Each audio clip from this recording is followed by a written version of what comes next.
It has been 1 year since Oakland cleared out its largest homeless encampment on Wood Street. That was just under the Macarthur Maze. The city closed that camp to make way for the construction of more affordable housing, and they helped relocate the people who lived there. But our Amanda Harry spoke with two former Wood Street residents who say 12 months since the eviction, they are still struggling to survive.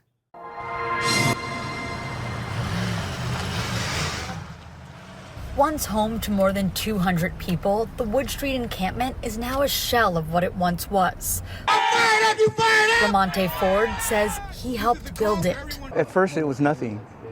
We've watched it grow into something phenomenal, but it's really sad because... He says they cultivated a community and it saved his life. It meant the world to me at the time. I came out here to commit suicide, but instead I found a community that's standing behind me now. It's nothing that I wouldn't do for them. Nothing that they wouldn't do for me. Ford says they turned other people's garbage into their homes. But since he was evicted from Wood Street 1 year ago, his life has deteriorated. Since then, I've been arrested. My addiction has picked back up. It's embarrassing to say, but being transparent helps me along the way. He says now his community is spread out and many are struggling. They've seen about a dozen people who once lived on Wood Street die since the eviction. Vicki Baker is another former Wood Street resident, just struggling to get by. They expect miracles, and we're not capable of that. But if we can't be here, where can we be? Baker now lives in an RV with all her pets on Willow Street, just a block from Wood Street.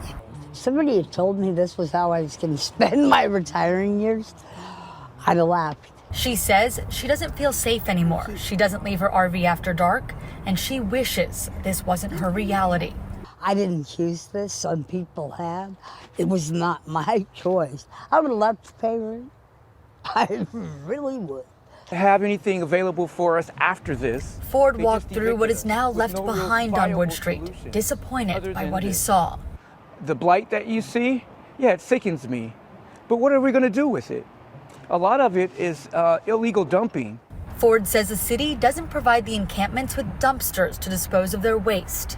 He wishes the city let them keep the encampment. He says they were successfully providing a sense of community and mutual aid for those experiencing homelessness. We did reduce the numbers for arrests. We did see a decline in addictions. We did provide things for people to do. Caltrans cited safety concerns for their reason for closing this encampment, but people who used to live here say they're less safe now. When the camp closed last year, the city said that 39 people accepted shelter at cabins and 11 moved to a safe RV program. We've reached out to the city for an update on how many campers have stayed in housing and have not yet heard back.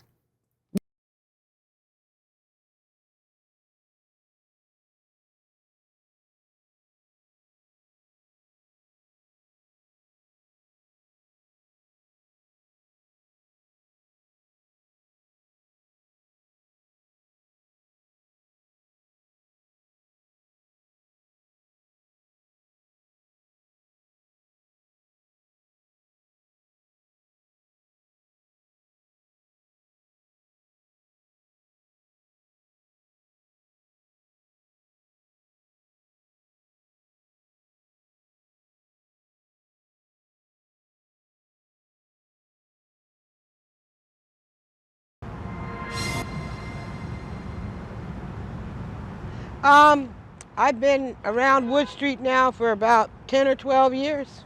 Wherever there's somewhere to be, I've probably been there. It has been about 7 months now since Yvette Wright and some 200 to 300 other people were removed from Oakland's Wood Street encampment, one of California's largest at the time. The state and Caltrans declared the situation unsustainable and announced a massive clearing and relocation operation. It did not remove the people because where are all of them going to go? Some, like Yvette, have landed in one of the city's nearby tiny home spots, but a drive around this area makes it perfectly clear that a lot of people just moved to the next available block, packing the side streets with cars, campers, and even some boats. And they really have. They've been here so long. The public has had it. They're fed up. I'm fed up. We're all fed up. Governor Gavin Newsom says the additional $300 million on top of $400 million already allocated will go to cities to clear encampments around highways like the effort we saw under Interstate 80. This encampment resolution grant will help us do even more with our state right-of-ways, state properties. All these millions of dollars, if they had truly went towards the agenda, the objective or whatever, we wouldn't still be here on the streets.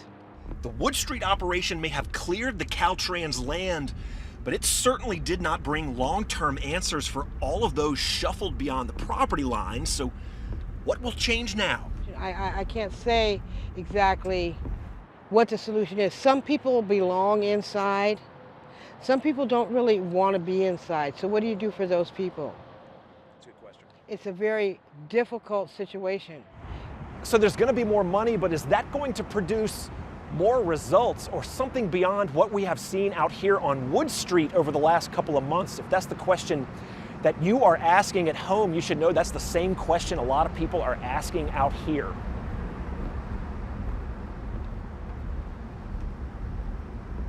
And we're going to continue to work with the community on the separation of their belongings to ensure that their possessions are preserved and the debris that is left and surrendered is able to be removed.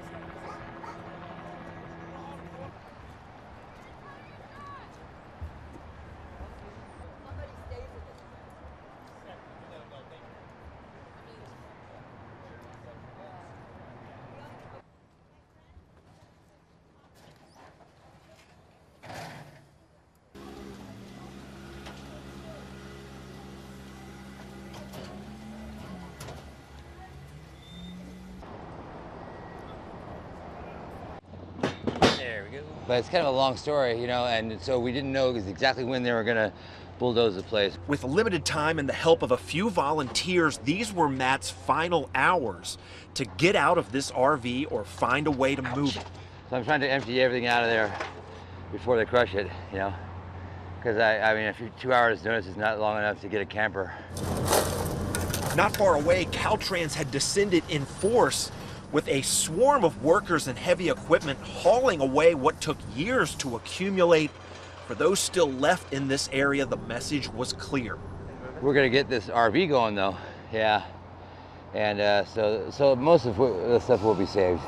That is what's happening here on the north end of this camp, but we want to take you down to the southern side. And for some perspective, that's about 3/4 of a mile away. The people down there know that all of this is heading their direction. It's completely different than the other side. People have actually homesteaded around here, and their areas are pretty much kept clean. And my brother John created this clothing closet. You see there's females' clothes in there and the males' clothes here. Are there people kind of filtering this way as they move down? They are. They really are. That's why we see people moving around now. Before, we wouldn't see anybody. Monty, who has lived here for 8 years, says the clearing out of the north end is already scattering people all over. There's 3 phases left. We're the 4th. Do you know where you're going to go? I'm not going anywhere. Places like this need to exist. This is my family here. So I wouldn't take anything that any one of us wouldn't take. Do you know where you're going to go? Not exactly, but I'm not worried about it. So the clearing out of this camp really picking up speed. The phases will be done every couple of weeks, and Caltrans thinks the whole job might be done by November. We are here in Oakland. Wilson Walker, KPIX 5.